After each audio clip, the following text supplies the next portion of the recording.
Hello, my name is Stephen Redman and welcome to another episode of Pastor's Library. This is the channel where we discuss everything to do with theology books, books that might be on a reading list for a seminary course, for a bachelor's or master's degree in theology, or maybe books that have just piqued your interest when you've seen them on a bookshelf somewhere. Today we're going to talk about a commentary series. If you like what you hear, please click on the thumbs up for YouTube, and also remember to subscribe and to click on the bell, and that way we'll let you know the minute a new episode is launched. No other obligations. So thank you very much for supporting the channel. We appreciate you, believe me. Today we're going to talk about a series of New Testament commentaries that came out roughly between 2010 and 2020. It's called Paideia, which is P-A-I-D-E-I-A, and that is a word that comes from the Greek meaning education, and in Greek times it really meant teaching someone to be a good member of the community, and these days it's come to just basically mean education. But it's a good idea for the name of a series, and the series itself, I sort of want to know why it's taken me so long to find them. I had a subscriber email me about the one on Revelation, and he told me how good it was, and so I bought it, and I found that generally speaking he was right, and so I started buying the other ones, and I've got a shelf full of them now. Just talking generally about this series, the reviews say these differ slightly from a typical commentary in that very often they are steered by the theological insights of the author. They follow those theological insights through the book, despite necessarily what the next verse might say. However, they do on first sight certainly appear to follow a verse-by-verse proposition. They're all paperback as far as I can see. The layout's good, the font size is good, there's use of tables, there are illustrations. I sort of thought, why haven't I heard more of these authors? And I would suggest to you that might just be that the majority, but not all of them, are Catholic or work at Catholic institutions. When I read that a book is written by a Catholic, I actually tend to favour looking at it because it's my experience that Catholic theologians are often very rigorous and will follow the biblical line extremely well. Now I know that some of the Protestant groups that we may have grown up in might have told us a different story, but all you've got to do is look at people like Raymond E. Brown, who has been a phenomenal impact on the 20th and early 21st century theology writings of the known world. And you can see that some of these people are very good indeed. But I do think that might be why, particularly in the UK, that they haven't been promoted quite as exhaustively. Having said that, I picked up this one on Revolution, which is by Sigve Tonstad, which I'm sure I've pronounced that wrong, but I hope that he will forgive me. And I would suggest that this is very orthodox in its treatment of Revelation. That, for example, when you look at its treatment of chapter 12, which I always think is a key point in Revelation, it's good. It really is good. It has a lot to say. In this book in particular, you definitely see him following his theology through the book. I think it's got a lot to offer. Now, the excellent subscriber who recommended this to me told me it was his favourite book on Revelation. I wouldn't put it that high up. Ultimately, for me, Gordon Fee's Cascade commentary on Revelation will remain top. But I have to say to you, this has definitely got something to offer. and you shouldn't just sidestep it. I found quite a lot of encouragement out of reading this through, and it's a very good commentary. John's Gospel has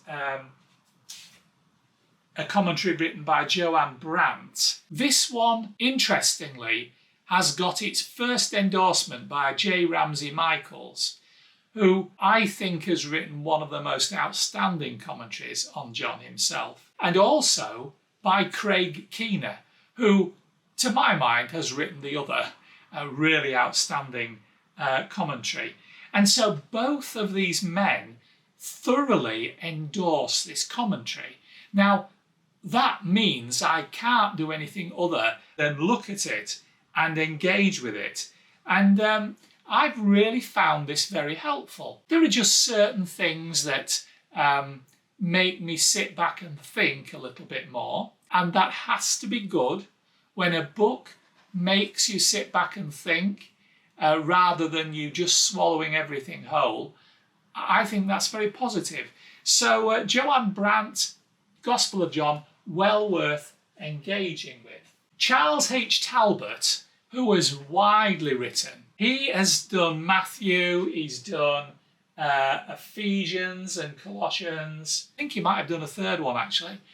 He has offered Matthew's Gospel to us, and again that's got some good solid endorsements. And this, I feel, is a real in-depth commentary at 376 pages, written in 2010. This has a lot to say to the studying pastor or the Bible student. I think it's a very, very good commentary. Now, there are lots of others I could suggest that we looked at here. For example, James and Jude, which is written by John Painter and David De Silva. That simply means that David De Silva's done Jude. I have to say this is very good.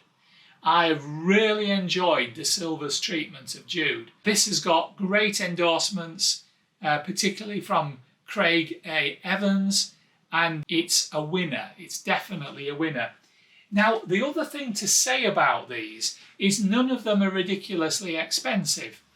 I have bought most of these on average for about £17, which, I don't know, it ought to equate to about $20 or something. It isn't that much.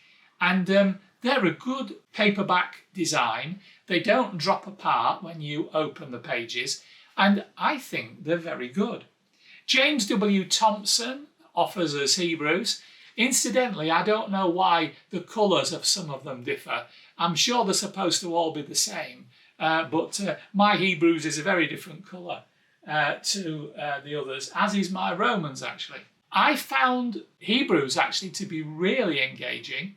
I found it to be very good. I did also found it to be similar to some others I've read, but this is definitely a commentary to engage with. As is true of Romans. Romans is by Frank Matera.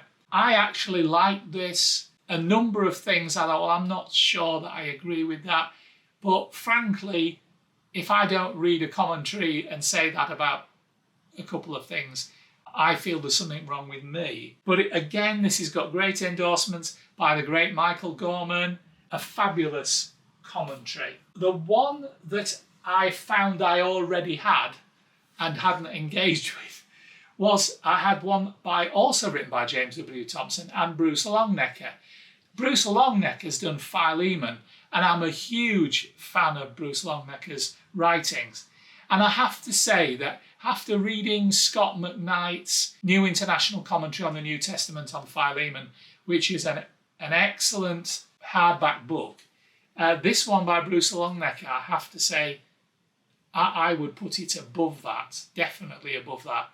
It's a very good handling of Philemon, and it isn't just about slavery. I suppose the one that slightly disappointed me as a card-carrying Pentecostal, these days moving in a new church sphere, I've been pastor of one of the new churches in the UK for 20 years. This one by Pheme Perkins on 1 Corinthians. Great thinking, love it in general, but you get to 1 Corinthians 12, 13 and 14 and there's just not much said about the gifts of the Holy Spirit.